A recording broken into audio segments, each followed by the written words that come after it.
set of voices and actors that the Asian American has to offer. And so how much is Allegiance based on true events for Jay and Lorenzo?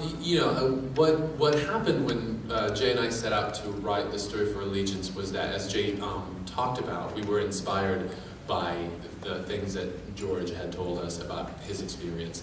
But what started at that moment was a period of a lot of research and a lot of reading and a lot of reading up on what had happened. And there's quite a bit of true historically accurate events that sort of underlie the story of Allegiance. But ultimately, the story of Allegiance is about a family, and a family in which we wanted the widest possible audience to be able to identify with.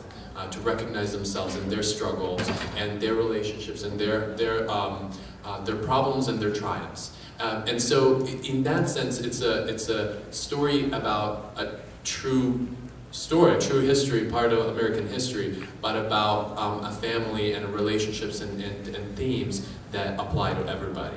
So it's no one's particular story. But there are definitely many aspects of the story that are historically accurate and that happened, and that makes the tragedy of what happened even more poignant in the show. To add to that, this is, I think, one of the few musicals we found where the guys really like it, because a lot of guys say, musical. I don't want to see musical, but then this is about history and conflict and war and patriotism and honor. And George brings so much to the character that people get really wrapped up in it. And at the end of the musical, you look around and all the guys are crying. It's really kind of funny to see the women are like, "What are you doing?" So it's very inclusive that way. And actually, this question goes for Paul Nakauchi. And you played apparently iconic roles such as the King in The King and I. Yes. And what makes this role of Tatsuo Omura very special in your eyes? Well, for me it's special because The King and I, which is a wonderful role, and actually it's one up until now, it's one of the few roles for an Asian American male, that was a strong, powerful character. And I've been very fortunate in my career to have played that role in London with Elaine Page. But I feel so fortunate to be playing this role because this is another very strong character who believes, who has very, very strong beliefs and conveys a sense of honor and dignity, to his children. And for an Asian American male actor, in theater today, this is like one of 2 or 3 roles that, comes your way. And so, I feel very, very lucky that I'm part of this team and of this extremely talented team. And to be able to bring, what I have experienced and some of, who I am to the role. So I look forward to it with so much anticipation, to see how it all unfolds. And actually, this question is also for Mr. Nakauchi again. And how has it been as an Asian actor on Broadway and the West End? What obstacles did you have to overcome? Well, I don't think it's there. The truth of the matter is that there just aren't a lot of roles out there. So that's just a fact. For myself, I've been very lucky and I've been fortunate in actually doing the couple of roles that are out there, and so, but it's a struggle, when I was in The King and I on Broadway, I had auditioned for a lot of the new musicals that were coming down the pike, and things have changed a lot. This was like 15 years ago, but for telly, some of the younger Asian American actors that are coming up, they have more opportunity because we as a society are seeing things more inclusively now, Whereas even 15 years ago, things were limited basically to The King and I for Asian American performers, or Miss Saigon, or the Flower Drum Song, in the musical theater realm. But that's why, again, I say I feel so incredibly fortunate to be part of this program, because this is another musical that will add a whole new, cast of people, a whole new vehicle for more talented Asian performers to come into these roles, as Miss Saigon did, because before Miss Saigon, they said that they had trouble finding Asian American actors and actresses and singers. Well, because there's nothing out there for them to do. Now that when Miss Saigon came up and it was on Broadway and there have been so many national tours, you have a whole pool now of Asian American actors and actresses and singers, and wonderful, wonderful singers. I mean, look at all the wonderful Filipino singers that came from Miss Saigon. So it's getting better.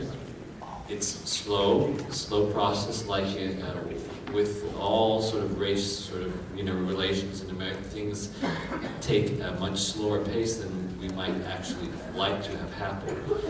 And sometimes it goes, a person's career sort of like you get too old to do things that But here we are in 2011, and things for all of you young people out there. I think there's a much brighter, future ahead. As Paul said, we've made progress, but it's been very slow. And sometimes there are steps backwards as well. I'm sure all of you know Akira, the anime. You don't know? Well, it's a tremendously popular anime that takes place in post-apocalyptic Tokyo. And Warner Brothers bought the rights to that. And this was, I guess, about 6, 7, 8 months ago. They announced their casting ideas. They were talking about people like Justin Timberlake. I'm sorry to interrupt, but they actually gave it a green light. Yes, I know. I was going to work up to the present, but giving you a little history, they were casting it all with white actors. It's post-apocalyptic. Well, if they want to change it, they should start with a clean slate. Have a whole new story. Why buy Akira and then change it completely, And so there was a great wave of criticism and protest to that approach. Well, they retreated on that, and we thought that maybe we had communicated that they learned something. Right. You use what we have available now, the technology, Twitter and Facebook and so forth, and so the word spread like wildfire, and Warner Brothers retreated on that, and we thought they had learned from that. But now it's come back again, and as you point out, they're still insisting on going the same route. Interestingly, Leonardo DiCaprio, who's a young person, and you would think young, but he's behind the project as one of the 3 or 4 producers. So Hollywood makes some progress, grudgingly more often than not, and we take a few steps backwards. And I think the Akira project seems to be indicating that step backwards. So, we have to keep on keeping on, keep on pressing, keep on pushing these antiquated ways of thinking. They have a right to do something different if if that's their concept. But then don't publicize it as Akira. Why pay tons of money to buy the rights when they're going to change it anyway? It'd be much more economical. Put that money into the production itself rather than buying something and then changing it. So I think the struggle continues. We've made some progress, but we also take a few steps backwards. I think it's important to say too is that if you, as Asian Americans, and a lot of you are here in this audience, I think it's important to, if you want your story to be told, you have to write and tell your own story. and as you know, Jay is approving here on this panel, that you are going to be the most important person, you know, to tell your story. So don't let what's going on in, you know, Hollywood sort of dictate to you, you know, the fact that what you have to offer is not valid or is not important, you know. So, and I think all of you sitting here in this Asian American Conference is witness to the fact that yes, you are here and you want your voice is heard, you know, and what you have to say counts. If Allegiance succeeds and Jay has his way, there will be a whole slew of new Asian American role written for American theater. You know, so don't give up on all that, you know. Just And the road company, and the Canadian company, and the London company.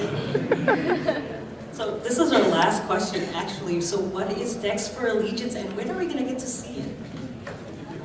So we kind of gave a preview of a little bit of that, but just to sort of tell you a little bit of what's happening, we, you know, the process of building a Broadway musical is something that one doesn't necessarily imagine to be as long as it is, but Jay and I have been working on this project for now 2.5 years, and it's morphed and changed, and we've discovered what the show needed to be and wanted to be throughout each time that we got this cast together and discovered a new version for the show. And we just most recently worked with George and Paul and the rest of our cast this summer, did a workshop presentation production of this, and that's what propelled us towards our world premiere, which will happen in San Diego next year. So we're all going back into this development process throughout the fall and the spring, and we'll look at what new exciting changes and further development will go into the show before we open for the first time in front of an audience next year in San Diego. And then from there on, it'll move to Broadway. In the meanwhile, we plan to keep all of our fans and all the people that are interested in this project really involved and part of this process. So Jay mentioned it, our Facebook page, our Twitter stream, our website, allegiancemusical.com, has a lot of content both on the process of building the show, interviews with the cast, just kind of like an inside look on it. It also has a lot of George's blog now, right? It does. Also, George is keeping a blog. That His blog, I is think on- it's called That Blog Is So Takei. Yes. You can find it through his website or on the Allegiance website. And there's also one of the things that we're doing that is really part of what we want to do with this show. It is, as I said, an entertaining, a sort of wide appeal show for people to connect with, but there's a lot of responsibility that we feel in telling the story, and there's a lot of the story of the Japanese American internment that we simply could not and would not go into as far as the story of the musical goes. But there is a lot of that material and a lot of that information that we're going to make available and accessible through our website. And a lot of that sort of, we hope that when people come and see the show, they will be inspired and become curious about learning more about what happened to Japanese Americans during what George described as the most egregious violation of our American Constitution. And to that end, we're going to be having a program, I think beginning in next year, called the Ambassador Program, which every fan can participate in. The more involved you become with the show, and the more you learn about it, the more you tell your friends about it, the more points you'll score on our Ambassador Program, and you can win tickets and backstage passes and all kinds of stuff. So for the young people, that's really great because the ticket prices can be kind of high, but you can earn your way to tickets to New York and backstage with George and Leia and all of those things if you could become an Allegiance ambassador. So look for that program on our website. So just go on the website if you're curious, and you'll find a way to sign up. Today is Veterans Day, and there is another remarkable aspect to the internment. It's an amazing story. We were incarcerated because we were seen as the enemy. They called us enemy non-aliens. What is a non-alien? That's a citizen. They couldn't even call us citizens. They called us non-aliens. And yet, after a year in internment, the government realized that there was a wartime manpower shortage in the military. And so as suddenly as they picked us up, rounded us up, They opened up the United States Army for service by Japanese Americans. And the amazing thing is, thousands of young Japanese American men and women went from behind those barbed wires, put on the same uniform as that of the sentries that guarded over us, to serve in the U.S. Army. The women served in the WACS, the Women's Army Corps, and the men were put into a segregated unit, the 442nd Regimental Combat Team. They went from behind imprisonment in American concentration camps to fight for this country, leaving their families behind those barbed wire fences. They were sent to Europe, and they fought with amazing, incredible courage and bravery on those bloody European battlefields. Many, many thousands of Japanese Americans perished on those battlefields. And they came back from the war as the most decorated unit of its size in the entire Second World War. They were greeted back to the United States on the White House lawn by President Harry Truman, who said to them, "You fought not only the enemy, but prejudice, and you won."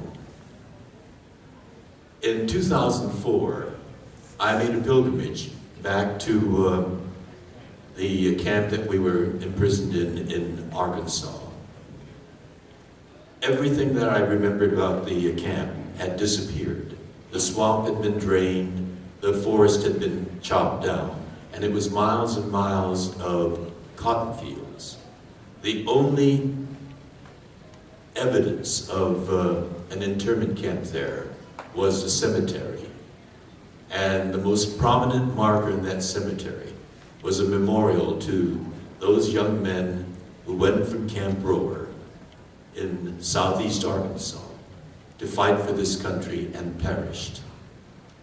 I stood there by that memorial, and I felt so grateful to them and so humbled, and the poignance of the situation was so much that I lost it. The tears just flowed down my cheeks.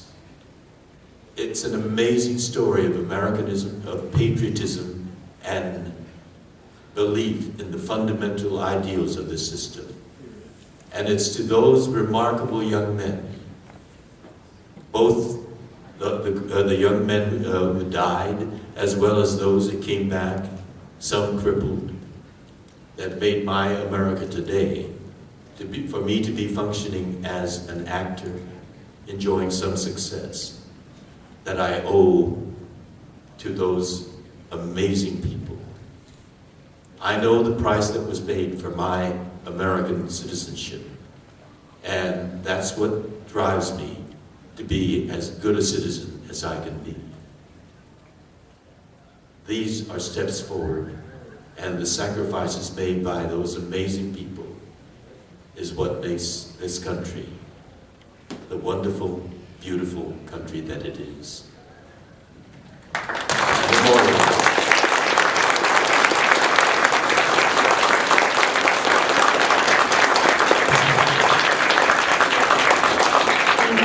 Due to the interest of time, what we're going to do is, I know that you guys want to do the raffle. We will do it online at the PMX website or the Facebook page. So don't worry, we will make sure that you guys are taken care of. We will go ahead and we will do that, and we know who everybody is, so you'll probably get an email.